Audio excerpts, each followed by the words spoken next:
კონტროლს მორჩა. აი ამ კილაკს მივაწვევი და ამოვიღე, შეხედეთ. ჩაიხედეთ შიგ ვიზუალურად, დარწმუნდით რომ შიგ ტყვი არ არის. ოღონდ ეს უკვე ამოღებული უნდა გქონდეთ. მე ჩამოხსენით, იარაღი დასყრდეთ. წამომივიდეთ ნახოთ რა ვქენით. ნუ პირველი ტყვია მოხდა დაბლა. აი აქ. ორი მოხდა ნუ ახლო რა. პირველი იმედა მოხდა რომ ეხლა გეტყვით რა მოხდა რა.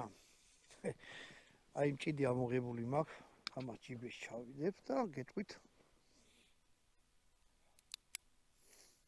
სოლის დროს ნახეთ რა მხელა ის აქვს. ლუფტს რო ეძახიან რა. ძალიან მოდის იარაღი. ანუ აი ეს არის ხედავთ აი ხლა. ანუ გამოწევთ ამას, მოკაჩავთ, მერე გამაგრდება.